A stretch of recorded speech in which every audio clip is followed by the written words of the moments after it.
ഇവിടെ രണ്ട് പ്രധാന പ്രഭാഷണങ്ങൾ നമ്മൾ കേട്ടു.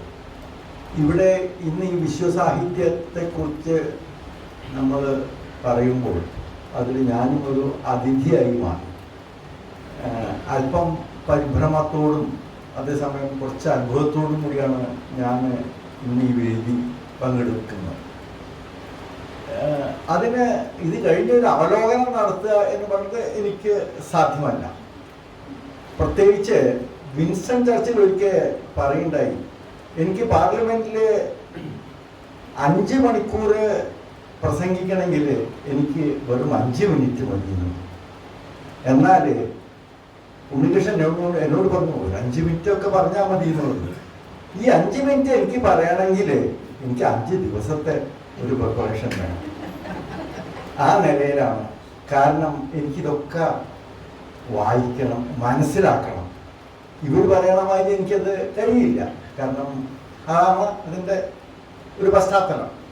അപ്പോൾ വിൻസ്റ്റൺ ചർച്ചിൽ പറഞ്ഞ മാതിരി ഒരു 5 മിനിറ്റ് പറഞ്ഞാൽ മതി. ചിലപ്പോൾ ഞാൻ കഴിഞ്ഞ 5 ദിവസമായിട്ട് എന്താണ് പറയേണ്ടത് എന്നുള്ളത് ബുദ്ധിമുട്ടിച്ചുകൊണ്ടിരിക്കുകയാണ്.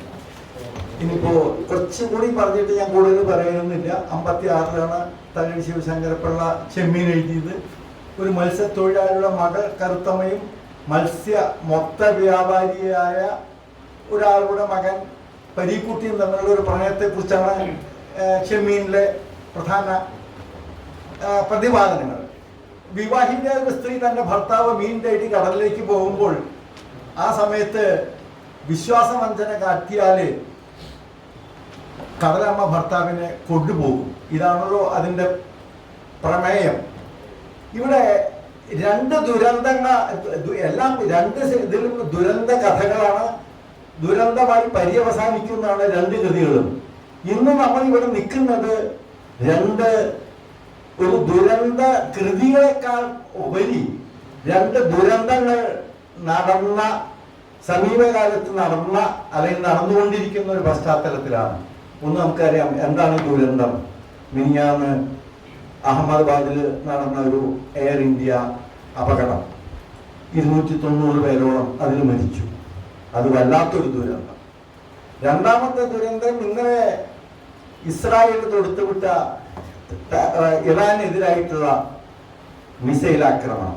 അപ്പൊ നമ്മളിപ്പോ പ്രതിപാദിക്കുന്ന ലോക സാഹിത്യത്തെക്കുറിച്ചും അവിടെ നടന്ന ദുരന്തങ്ങളെ കുറിച്ചും ദുരന്ത കഥാപാത്രങ്ങളെ കുറിച്ചൊക്കെ നമ്മൾ സംസാരിക്കുന്നു, നമ്മൾ അതിനെ വിശകലനം ചെയ്യുന്നു. ഇതൊക്കെ ചെയ്യുമ്പോഴും ഇന്ന് നടക്കുന്ന, ലോകത്ത് നടക്കുന്ന ദുരന്ത കഥകളിലേക്ക് നമ്മൾ എത്തിച്ചേരുന്നില്ല. എൻ്റെ ഒരു തോന്നല്, എത്രത്തോളം കാലം നമ്മൾ ഷേക്സ്പിയറിന്റെ ഒഥല്ലോയും അല്ലെങ്കിൽ ഹാംലെറ്റ് രാജകുമാരനെ എന്തുകൊണ്ട് അദ്ദേഹത്തെ മറ്റാളെ അമ്മാവനെ കൊല്ലാൻ ഇത്ര നേരം പിടിച്ചു എന്നുള്ള കാര്യം, to be or not to be എന്നൊക്കെ നമ്മൾ പലപ്പോഴും കോട്ട് ചെയ്തിട്ടുള്ള ഒരു കാര്യമാണ്. അതേപോലെ തന്നെയാണ് ഇങ്ങനെയുള്ള കാര്യങ്ങൾ. ഇവിടെ നമ്മൾ കാണുന്നത് ലോക സാഹിത്യ കൃതികളെ കുറിച്ച് നമ്മൾ പറയുമ്പോൾ ഈ ഇന്ന് നടക്കുന്ന ഈ ലോക ദുരന്തങ്ങളെ കുറിച്ച് നമ്മൾ മറക്കുന്നു അല്ലെങ്കിൽ നമ്മൾ മനസ്സിലാക്കുന്നു എന്ന് മാത്രമേ ഉള്ളൂ. ഇത് നമ്മളെ വിശകലനം ചെയ്യാനോ പ്രതിപാദിക്കാനോ നമുക്ക് സമയം കിട്ടുന്നില്ല, നമ്മളത് ചെയ്യുന്നില്ല എന്ന് പറഞ്ഞുകൊണ്ട് ഞാൻ ലോക സാഹിത്യത്തെ കുറിച്ച് സംസാരിക്കേണ്ട എന്നുള്ളതല്ല ഞാൻ പറയുന്നത്. ഈ ഷേക്സ്പിയറിന്റെ ഹാംലെറ്റ് നാടകവും ഈ ചെമ്മീനും എല്ലാം അവസാനിക്കുന്നതൊക്കെ ദുരന്ത കഥകളായിട്ടാണ് കാണുന്നത്. ഇതിലും 2 മനുഷ്യന്റെ ദുർബലതകളെയും ദുരന്തങ്ങളെയുമാണ് അത് എടുത്തു കാട്ടുന്നത്. ഈ 2 കൃതികളായാലും മുന്നിലാതെ 2 കൃതികളിലും സമൂഹത്തിന്റെ വിവിധ തുറകളിൽ നടക്കുന്ന അനാചാരങ്ങൾ, പ്രശ്നങ്ങളെ കുറിച്ച് ഇതൊക്കെ പ്രതിപാദിക്കുന്നുണ്ട്. ഇത് തൻ്റെ അച്ഛൻ ഹാംലെറ്റ് രാജാവിനെ കൊന്ന് രാജ്യാധികാരം പിടിച്ചെടുക്കുകയും അമ്മ ജെർട്രൂഡിനെ വിവാഹം കഴിക്കുകയും ചെയ്ത അമ്മാവൻ ക്ലോഡിയസിനോട് ഹാംലെറ്റ് രാജകുമാരൻ പ്രതികാരം ചെയ്യുന്നതാണ് നാടകത്തിന്റെ ആദ്യത്തെ ഹാംലെറ്റിന്റെ പ്രതികാരം. ഇത് അവലോകനം എന്ന് പറഞ്ഞാൽ പ്രമീള ടീച്ചർ പറഞ്ഞത് നമ്മളൊരു നാടകം കണ്ട മാതിരിയാണ് നമുക്ക് തോന്നിയിട്ടുള്ളത്. യാതൊരു സംശയമില്ല അതിൽ. ഒരുപക്ഷെ ആദ്യ രംഗത്തില് ആ ഗോസ്റ്റ് വരുന്നതും അവിടുന്ന് തൊട്ട് നമ്മളൊരു വിഷ്വലൈസ് ചെയ്യുമ്പോൾ അത്ര ഭംഗിയായിട്ടാണ് അവരത് പറഞ്ഞത് ആ നാടകത്തെക്കുറിച്ച്, ആ ഹാംലെറ്റ് നാടകത്തെക്കുറിച്ച്. ഇതിനും കൂടുതൽ വേറെ ആൾക്ക് പറയാൻ അല്ലെങ്കിൽ പറഞ്ഞ് മനസ്സിലാക്കാൻ കഴിയുമോ എന്ന് എനിക്ക് വളരെ സംശയമുണ്ട്. അതുകൊണ്ട് ഇന്ന് നമുക്ക് സാഹിതിയിൽ നമുക്ക് ഇതേമാതിരി ഒരു പ്രഭാഷണം കേൾക്കാൻ കഴിഞ്ഞത് നമ്മുടെ ഈ സാഹിത്യ പ്രഭാഷണങ്ങൾ എപ്പോഴും അതിൽ മുന്നിട്ട് നിൽക്കുന്ന ഒരു കാര്യം തന്നെയാണ്.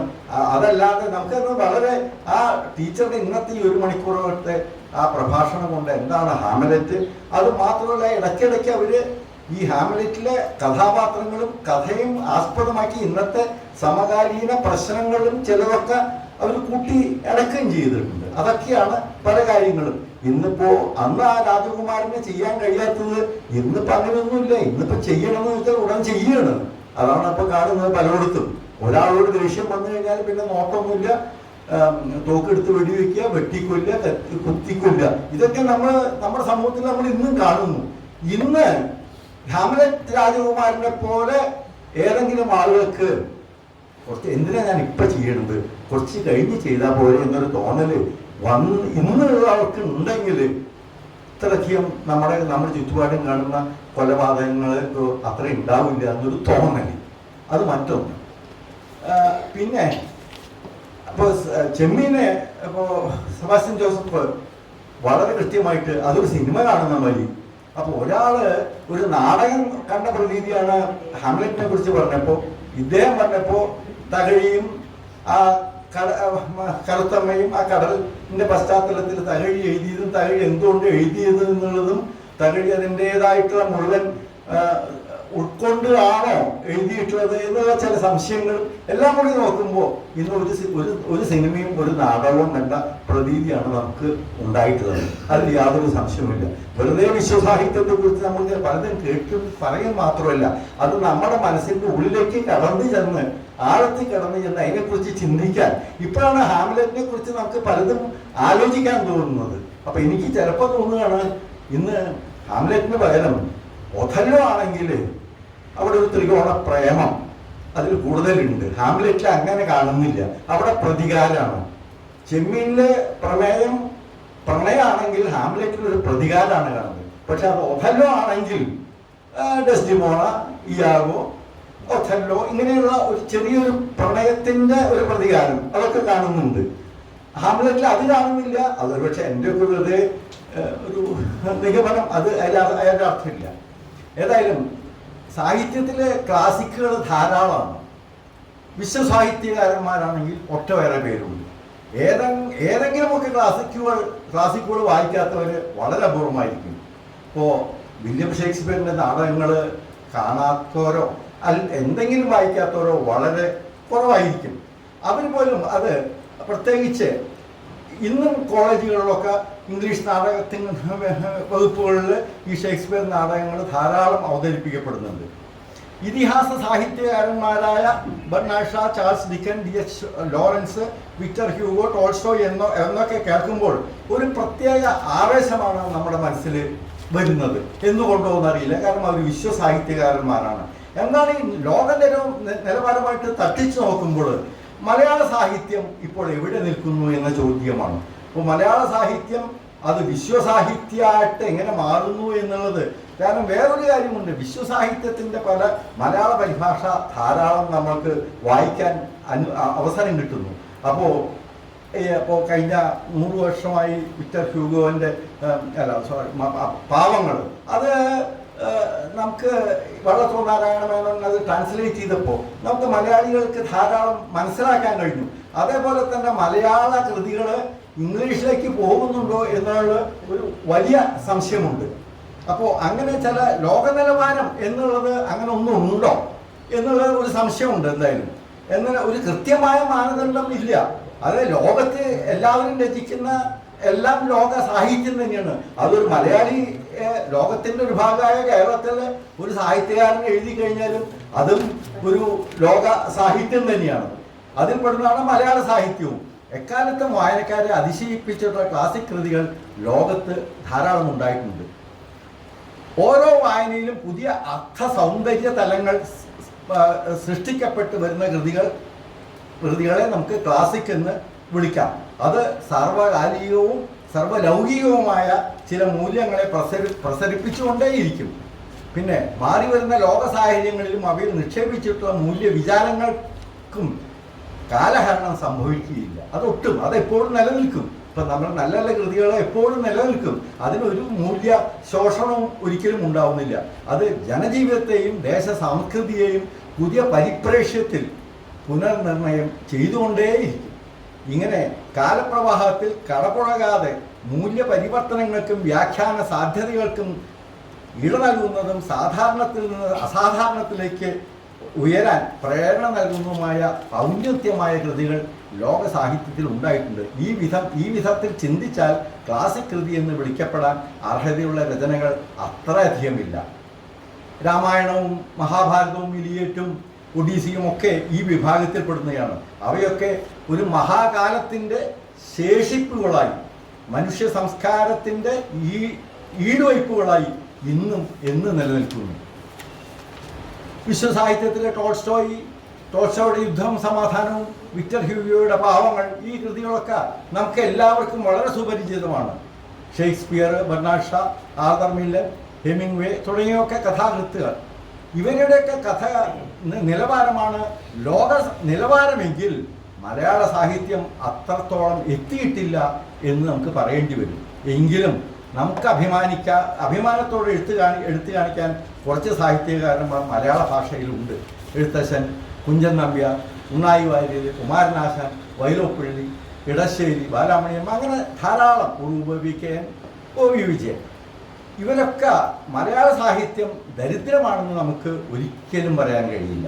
അതുകൊണ്ട് മലയാള സാഹിത്യത്തെ ഒരിക്കലും ലോക സാഹിത്യത്തോട് താരതമ്യം ചെയ്യാൻ കഴിയില്ല, ചെയ്യേണ്ട ആവശ്യമില്ല എന്നതാണ് എൻ്റെ അഭിപ്രായം.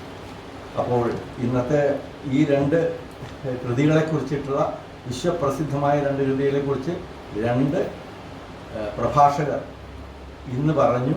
അത് വല്ലാത്തൊരു മുതൽക്കൂട്ടായിട്ടാണ് സാഹിതിയിലെ അംഗങ്ങളായ നമുക്കൊക്കെ നമ്മുടെ മനസ്സിൽ എപ്പോഴും തങ്ങി നിൽക്കുന്നത്. ഇത് അത് സംഘടിപ്പിച്ച നമ്മുടെ സാഹിതി ഉണ്ണികൃഷ്ണൻ ഇതിനെ കൂടുതൽ ഒരു മുൻകൈയെടുത്ത്, ഇപ്പോൾ പ്രമീള ടീച്ചർ കോട്ടയത്ത് നിന്ന് ഇതിനു വേണ്ടി നമ്മളോട് സംവദിക്കാനും പറയാനും വേണ്ടി അവിടെ നിന്ന് വന്നു, അവർ തിരിച്ചു പോവുകയും ചെയ്തു. പക്ഷേ അവരുടെ മനസ്സിലും ഒരു സന്തോഷമുണ്ട് എന്നാണ് പോകുമ്പോൾ നമുക്ക് മനസ്സിലായത്. നമുക്ക് സമയം 1 മണിക്കൂറാണെങ്കിലും കൂടുതൽ പറഞ്ഞാൽ നമുക്കത് മതിയായിട്ടില്ല. നമ്മളൊരു നാടകം കണ്ട് അവസാനത്തെ കർട്ടൻ വലിക്കുന്നവരെ നമ്മളിങ്ങനെ ശ്രദ്ധിച്ച് കേട്ടിരുന്നു. അതേപോലെ തന്നെയാണ് ചെമ്മീനിലെ കറുത്തമ്മയും പരീക്കുട്ടിയൊക്കെ നമ്മുടെ മുമ്പിൽ സെബാസ്റ്റ്യൻ മാസ്റ്റർ അവതരിപ്പിച്ചത്. ഏതായാലും ഇത്രയൊക്കെ ഇതൊരു അവലോകനമായിട്ട് കണക്കാക്കല്ല.